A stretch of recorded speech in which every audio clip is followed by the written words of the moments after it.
Hi friends, మీతో స్నేహం మీ కళ్యాణి. మీరందరూ బాగున్నారా? నేను బాగున్నానండి. ఈరోజు నేను చూపెట్టబోయే ఐటమ్ ఏంటంటే చందువాలండి. ఇవి చాలా బాగుంటాయి. నేను చెప్పే విధంగా మీరు ట్రై చేస్తే వంట రాని వాళ్ళు కూడా ఈజీగా ఈ చందువాలు వండొచ్చండి.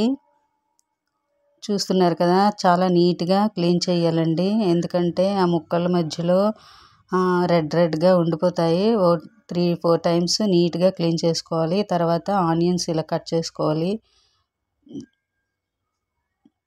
మీ చేపలకి సరిపడినట్టు కొంచెం సాల్ట్, కారం, పసుపు ఇలా వేసుకోవాలండి.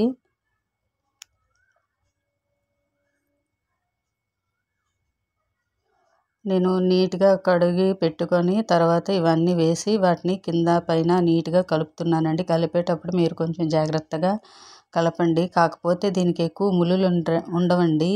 సెంటర్ ముళ్ళు ఉంటాయి. చాలా టేస్ట్గా ఉంటాయి.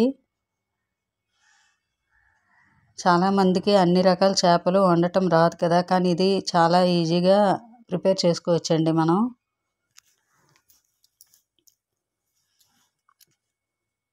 చూస్తున్నారు కదా, అన్నీ నీట్గా కలిపి పక్కన పెట్టుకున్నానండి. ఇప్పుడు మనం కడాయి పెట్టుకొని అందులో కొంచెం ఆయిల్, మీ చేప ముక్కలకి సరిపడినట్టు ఆయిల్ వేసుకోవాలండి.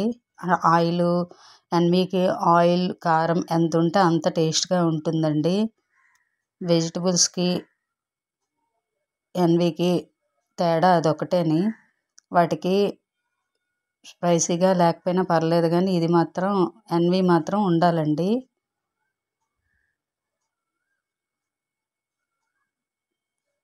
ఆయిల్ వేడెక్కిన తర్వాత ఆనియన్స్, చిల్లీస్ వేసి నేను బాగా కలుపుకుంటున్నాను.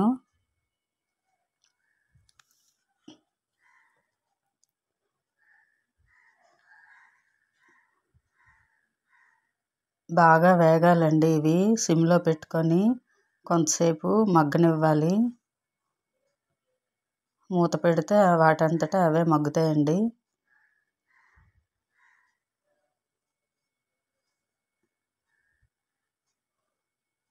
చూస్తున్నారు కదా, కలర్ కొంచెం చేంజ్ అయ్యాయి. ఇప్పుడు నేను ఇందులో టమాటాలు వేసానండి. టమాటాల పైన కొంచెం సాల్ట్, కారం వేసాను. పసుపు వేసానండి. చూస్తున్నారు కదా, మగ్గు పెడుతున్నాను.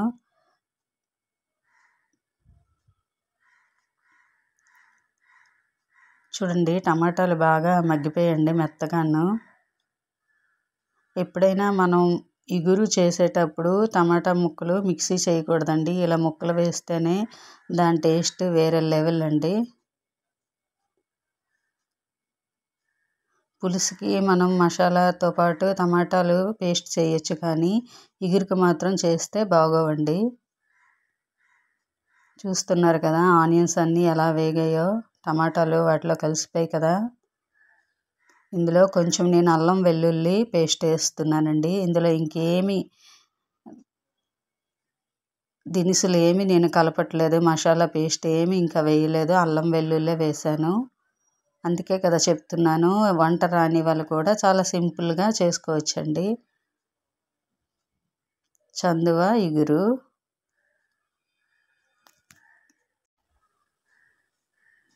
అంతా ప్రాసెస్ అంతా సిమ్లో పెట్టే చేయాలండి. ఎందుకంటే ఉల్లిపాయ ముక్కలు మాడుతాయి కదా, మాడితే ఈ ఇగురు టేస్ట్ మారిపోతుంది. ఇప్పుడు చూస్తున్నారు కదా, ఇందులో నేను మంచి ముక్కలన్నీ వేస్తున్నానండి. తల, తోకలు ఇలాంటివి ఉంచేసాను, అవి పులుసు పెడదామని. చూస్తున్నారు కదా, ఇవి చాలా జాగ్రత్తగా కలపాలండి. మనం గరిటెతో కానీ ఇలాగా కలపకూడదు. కొంచెం కింద మీద ఇలాగ హ్యాండ్తోనే కలుపుతూ ఉండాలండి. చాలా జాగ్రత్తగా పట్టుకొని కలపాలి. చూస్తున్నారు కదా, ఈ విధంగా మీరు ప్రిపేర్ చేయండి. కలపటం అవి విరిగిపోవడం ఇలా ఏమీ జరగవండి. అవి వేసాను కదా, అందుకే సిమ్లో పెట్టాను, లేదంటే మాడిపోతుంది.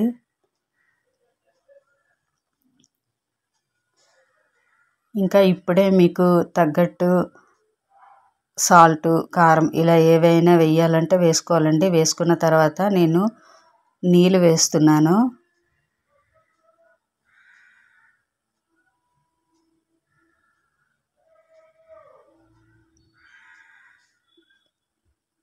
చూస్తున్నారు కదా, ఇంకా వాటర్ వేసాం కాబట్టి హైలో పెట్టాను. అవి చాలా జాగ్రత్తగా ఇటు అటు అలాగ ఇచ్చేస్తూ ఉండాలండి, లేదంటే విరిగిపోతాయి. ఈ ఫిష్ కుకింగ్ అయిపోయిన తర్వాత చాలా బాగుంటాయండి. కేక్ ముక్కల్లా ముళ్ళుకు ముళ్ళు ముక్కకు ముక్క సపరేట్ అయిపోతుంది, అంత బాగుంటాయండి ఇవి. మీరు తప్పకుండా ప్రయత్నించండి. నెక్స్ట్ మీరు ఫస్ట్ టైం నా ఛానల్ చూసినట్టయితే ప్లీజ్ లైక్, షేర్, సబ్స్క్రైబ్ చేసుకోండి నా ఛానల్ని. మీరందరూ నా ఛానల్కి సపోర్ట్ ఉండి నా ఛానల్ని ముందుకు నడిపిస్తారని నేను కోరుకుంటున్నానండి. చూస్తున్నారు కదా ఆయిల్ ఎలా లీక్ అవుతుందో.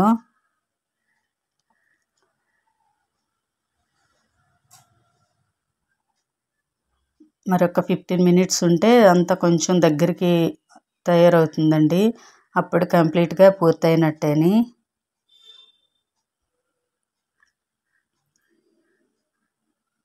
చూస్తున్నారు కదా కలర్ ఎలా చేంజ్ అయ్యిందో, ఈ ఆయిల్ అంతా రిలీజ్ అయిందండి. ఓకే ఫ్రెండ్స్, కంప్లీట్ అయ్యింది. మీరు కూడా ఇలా ట్రై చేయండి. మీకు ఎలా వచ్చిందో కామెంట్ చేయండి. Okay friends, bye bye. ఇంకా వేడివేడి రైస్లో కలుపుకుంటే దాని టేస్టే వేరండి. Okay friends, bye bye. నా ఛానల్ సపోర్ట్ చేయండి ప్లీజ్.